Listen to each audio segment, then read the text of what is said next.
So yes, thank you everybody for joining. Like Brandon mentioned, this talk is going to be about pursuing product innovation, not derivation. And the operating word really here is around product.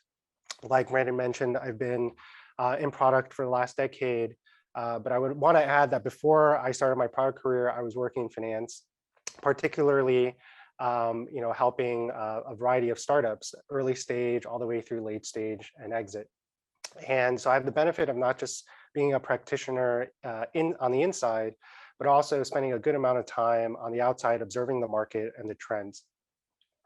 And so this is especially the case because the rate of change in technology is not showing any signs of slowing down, right? And it's not just transforming every aspect of our lives as we see it, but it's really upending a lot of traditional business models and economic models. So there really isn't kind of a shortage of possibilities and ideas. But why is it so hard to innovate? More appropriately, it's why is it, or what causes or what makes it so hard to innovate? For the past several years, I've been wondering, why are there so many derivative or copycat products out there? Why often during feature ideation and road mapping do the features get pretty cookie cutter, pretty repetitive? Right. Of course, we reach for solved problems. We reach for, things that are familiar and it's efficient, right? That's natural. But on the flip side, right, how did very commonplace applications like chat, note taking, to-do lists, right, kind of reemerge into the common knowledge or into the collective space, get reimagined somehow, and then suddenly become unicorns? Right? This is kind of the classic innovator's dilemma problem. And so we really want to understand what's happening here. And even though we say that we want innovation, what is holding us back? Is it the uncertainty? Is it the lack of knowledge? And I said this presentation was going to be around the product lens. And that's really because usually in most organizations, product management is responsible with working with business, setting the ideas, prioritizing, scoping, and kind of really, spotting even those opportunities, right? And in a broader sense, I use the term product management really to highlight that mechanism by which we do what's next. It's our starting point. So my conjecture is that without adequate technical acumen, right, product managers are limited to or relegated to only being an imitator and not really an innovator. And that was kind of a missed opportunity for alliteration for the title, but I'll get into that later. Why do we give a pass sometimes in for product managers not to be technical? I've seen that appear in this space for quite some time, where we say, oh, you don't have to be technical, you just need to have the voice of the customer, you need to bridge that gap with the business. And why do product managers sometimes shirk away from understanding those implementation details and getting more involved with the tech? In other industries, it's quite unthinkable for somebody to not be well versed in the underlying kind of systems that really make up their product, their instrumentation, et cetera, right? And so oftentimes product gets described as the combination of business and design and technology. But if we're kind of shying away from that technology and not firing on all cylinders, we're starting to become less than the sum of our parts, right? And we know from many different studies that around like 70% of new features and products fail. And so if we're not, combining all the wealth of knowledge we can to really raise that kind of success rate, those numbers can actually be even lower. And it really inhibits the way that we work and connect and collaborate with our peers, right? And that really challenges our ability to innovate. And so we'll go into a series of examples, right? And it's going to follow a little bit of this pattern where, it'll be a little cheeky user story that really it's trying to take a step back and say, with innovation, oftentimes it's very difficult, to describe. We have to go kind of back in time and in a place where the mental models and the paradigms don't exist yet, and kind of highlight how difficult it is to convince people of a vision of the future, right? And also sometimes, on the other hand, this type of user story reflects kind of the vagaries or the broadness when we're not as specific, when we don't have as much command of the technical details to really help shape and break things down, right? The first example that I want to talk about is Tesla. And by the way, we're not affiliated with any of these companies. There's no live engagements or anything. All of this is taking publicly available information and just my own observations of the situation. So any kind of similarities or things that reflect reality, that's all pure speculation and coincidence.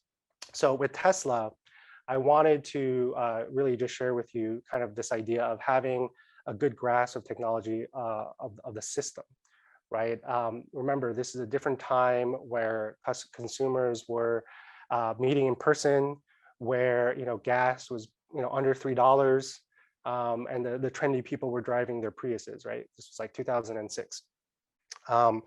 The mythology behind Tesla was really around the fact that they used this model, the Lotus Elise, to really kickstart their production, where they could use an existing kind of vehicle and kind of drop in the lithium-ion battery technology and just boom, miraculously make this Tesla Roadster, right?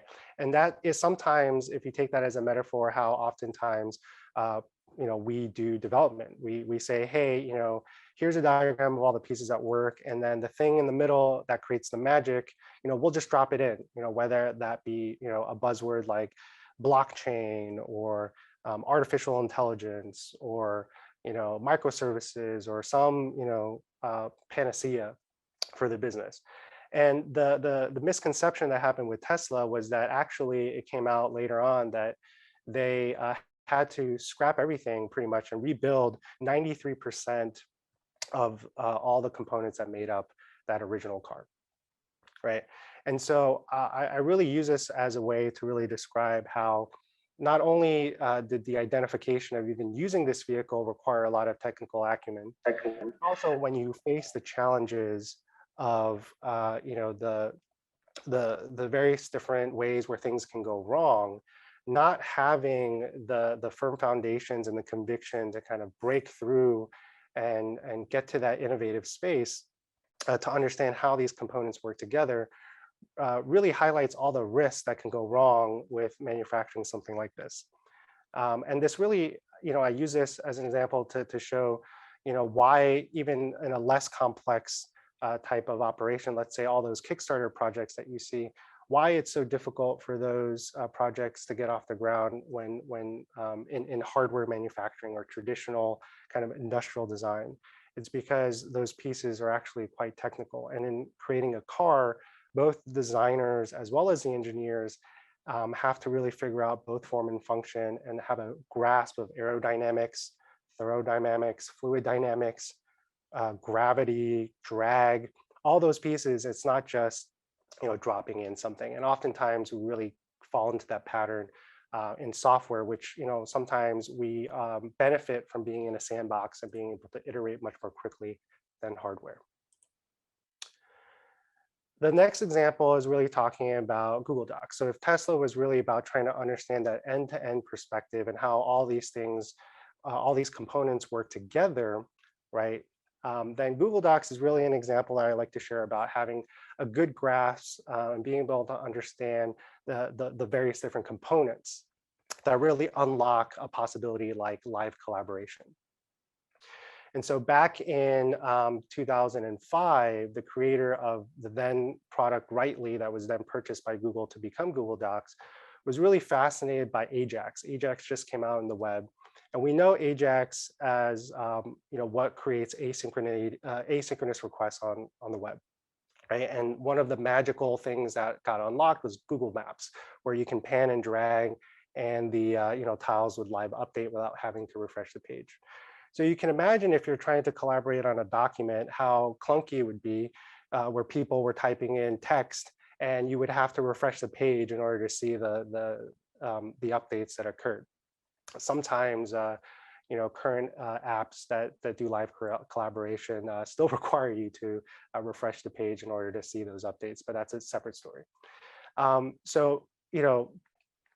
creator obviously used this idea of asynchronicity to allow people to be able to send information in and reflect it on the screen together. But this created another problem where, by definition, with asynchronous requests, things can get out of order, data can get corrupted, and there's race conditions. And oftentimes, again, from a product perspective, product managers don't really consider all those factors as well. And so how do you solve that problem? There was another component that came around 2006 around conflict-free replicated data types.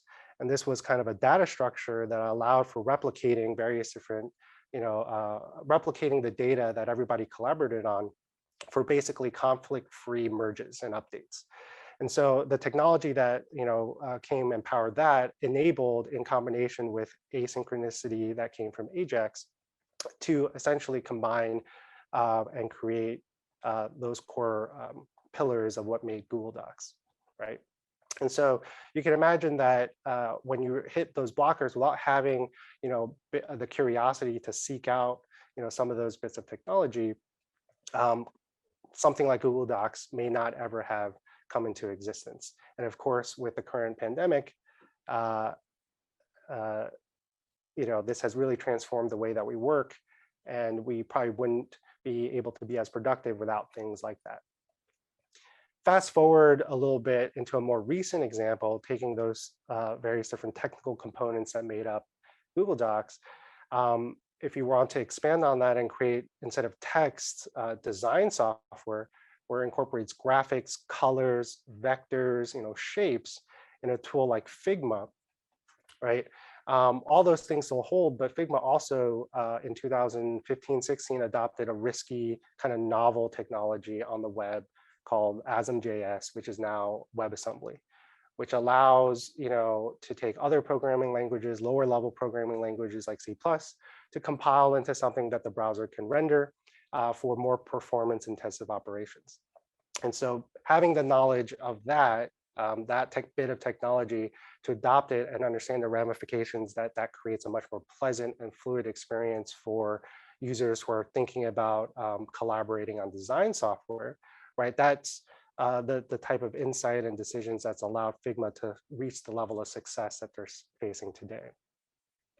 And I say this because oftentimes, if we're facing that imitator model and we see what other people are doing, right? And we see, oh, like Google Docs, they were the first innovator to go into that. We need to do something like that.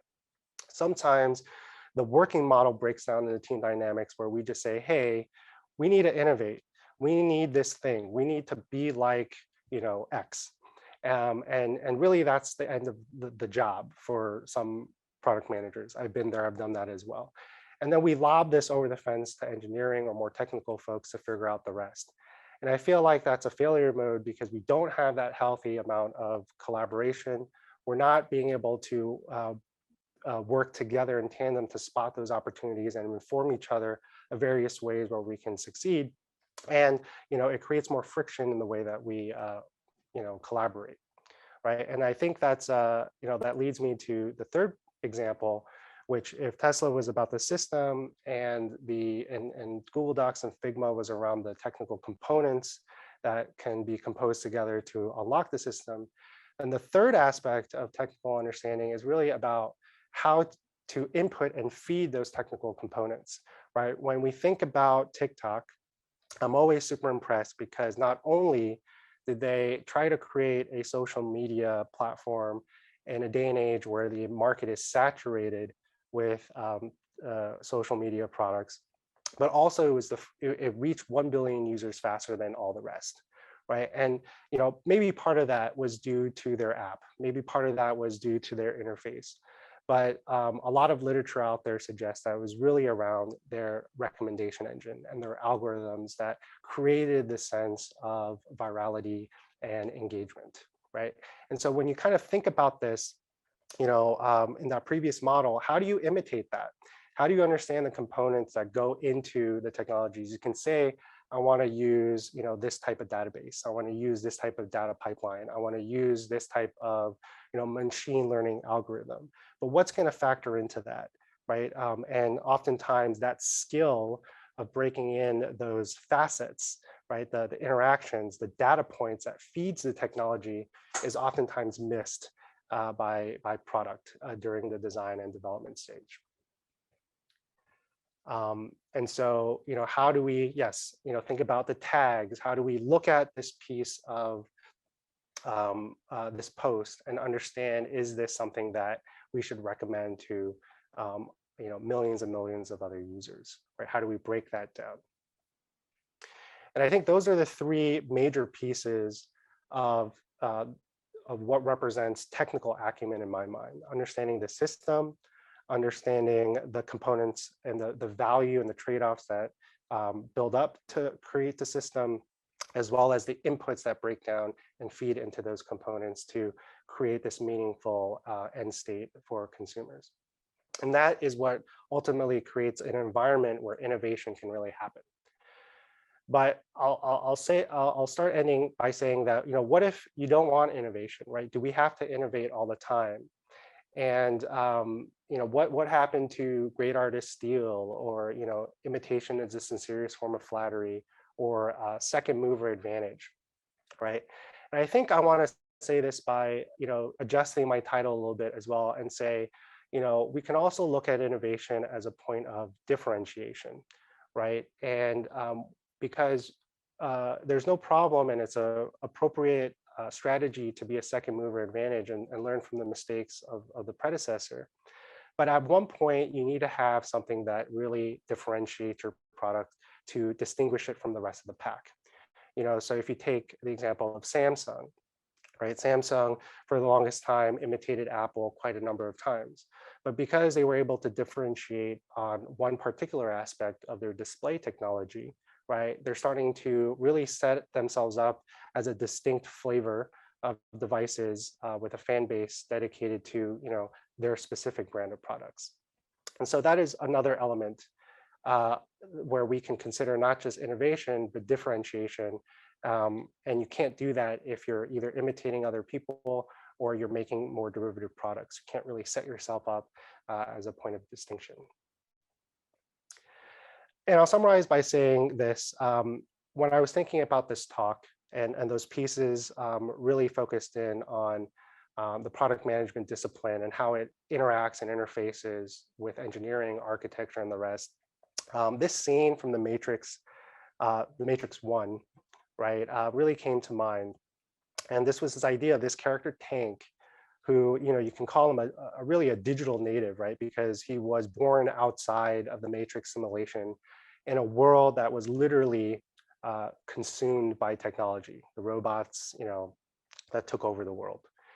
And the team's ability to essentially interpret or read, right, the code that was being generated as a representation of what was happening in the Matrix, was actually imperative for their survival. And so the point I'm trying to make is, as we move into a world where technology is becoming much more pervasive, even more than we see it today, right? Our ability,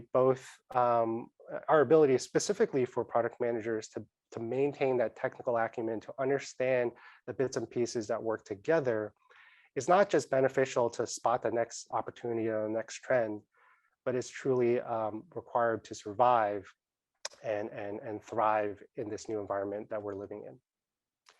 So that's my talk. Thank you very much. You can find me in these various different places. And I've tried to list all the sources that I used to really formulate the basis of the examples that I've shared.